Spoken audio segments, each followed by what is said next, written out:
Здрасте, забор покрасьте. Да, давненько я уже не укладывала роликов на свой канал, но на то были свои причины. Ну да ладно, это все лирика. Перейдем к самой модели. Сборка будет весьма интересной. Как вы уже догадались по первым кадрам видеоролика, собирать я буду не просто модель, а модель BMP-1, на которой служил мой отец в Коврове. Сборная модель от Трумпетера в 35 масштабе. Чисто боевой копейки на рынке на тот момент не было, поэтому пришлось брать BMP-1 под индексом P, что подразумевает более мощную пусковую установку ПТРК 9К111 Фагот и 6 пусковыми установками дымовых завес. Ну там еще дополнительное бронирование у башни. Причем на вооружении данная модификация принята еще в 79 году, серийно выпускалась с 79 по 83 год. С этого периода, в принципе, мой отец служил. Но так как отец прослужил в учебке, у них в Корове были, как правило, малютки. И есть плюс у данного набора, у Трумпетера. Он подразумевает наличие ракетную установку, а именно малютку. В общем, пришлось делать серьезный перепил. Да, у Трумпетера есть чисто копейка, без модификации и с малюткой. Но на рынке на тот момент ее не было видно, а как увидел BMP-1P, то решил брать тут же, так как звезда, никак не устраивала. По набору. Набор неплох. Есть фототравление, уходовой, у ночника, решеточки имеется, точеный ствол, что в принципе есть большой плюс. Удивительно то, что просмотрев картинки сборки, не только BMP-1, но и двоек, заметил, что на BMP-1 нету травла для создания ванной, или горловины, находящейся у сетки над заслонками радиатора. Решеточка-то есть, а вот горловины нету. Зато у Трумпетера на BMP-2 она присутствует. В общем, пришлось делать ее из душепластика. Этот процесс, к сожалению, я не показал на видео, так как он довольно-таки мучительный. Долго пришлось возиться, но получилось вполне правдоподобно. Повозился также со шпатлевкой у нижнего броневого листа. Ну и с башней также пришлось повозиться. В общем, с башни я убрал места для крепления комплекта дымовых завес. В тот момент пригодился нож от Томи. Это вы увидите через какое-то время. В общем, для расшивки используется этот нож по авиации. Нанес на башню, в общем, места крепления дополнительной брони. И по этому месту прошелся несколько раз этим же ножом. В общем, обычный эпоксилин использовал, или по простонародье зеленка. И использовал ее для имитации сварки.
При покраске использовал серый грунт, нанес черный фон, далее, подглядев в интернете, я замешал в определенных пропорциях краски Tamiya. Вот тут они на экране, вот название, вот тут видно.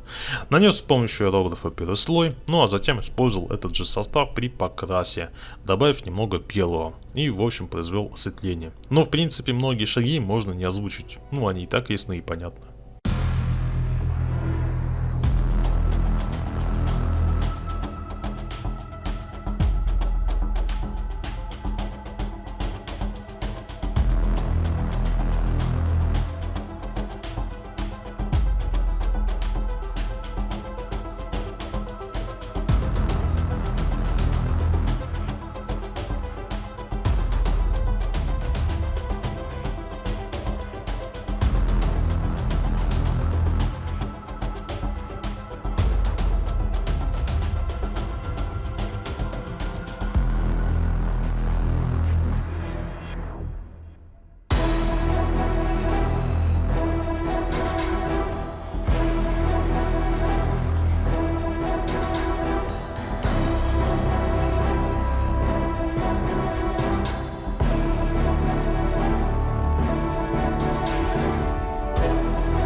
Одной из главных проблем при создании модели было найти нужный декаль. Хоть и условно номер 330 я набрал из запасов, но хотелось изобразить на технике фразу «100 дней до приказа», как услада для уха любого солдата, кто в свое время служил. Даже не 1 год, а 2.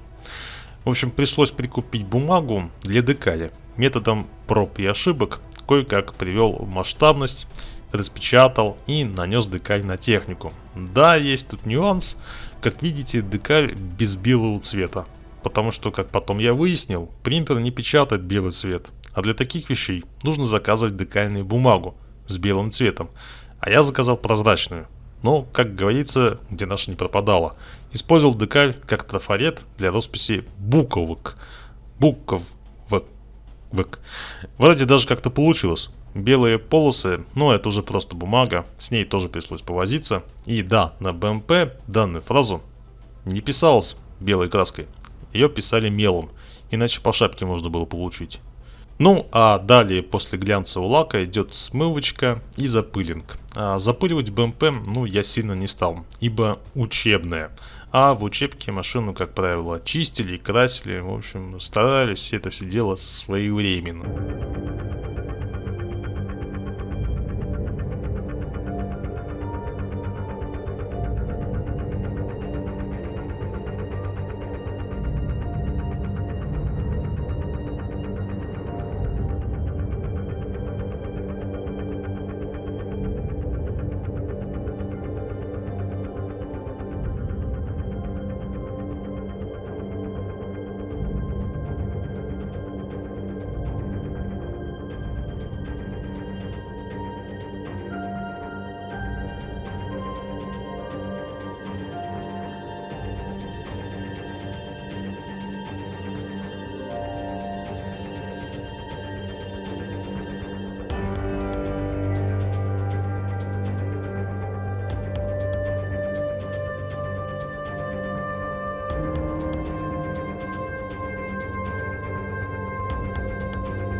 Для будущих фотосессий модели в 35 масштабе я решил делать подставочку, вот такую вот диораму.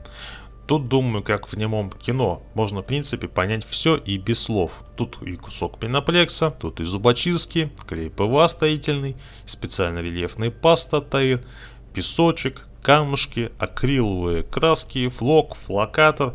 Вот, собственно, что вам понадобится для создания диорамы подставки. Впервые, кстати, хотя у меня все как в первый раз, крашу траву из аэрографа. Данный процесс, кстати, мне понравился. Теперь на любой диораме травку буду красить из аэро. Далее я предлагаю смотреть ролик дальше. Ну, тут, в принципе-то, так все понятно и без слов. Он интуитивно понятен. Но если будут вопросы, задавайте их в комментариях под роликом. Обсудим вместе. Продолжаем просмотр. Поверьте, в итоге получится весьма интересная работа. Ну там увидите, что рассказать-то. Без спойлеров, только без спойлеров.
Ну вот и подходим уже к итогу данной модели. Данную модель, кстати, я холил и лелеял почти 2 года. Учился работать с аэрографом, с травлением. Как говорится, я старался. В общем, ставлю полосатые учебные вешки на диораму, иду на улицу для того, чтобы провести фотосессию. Отцу, кстати, данная модель понравилась. Даже несколько баек армейских вспомнил. В общем, вот такой вот результат у меня получился. Ну, в общем, подписывайтесь, лайки, дизлайки. Ну и всем мирного неба над головой. Ну и смотрим итог под пафосную музыку. Извините, не удержался. Это я про пафосную музыку. Ну ладно, давайте пока.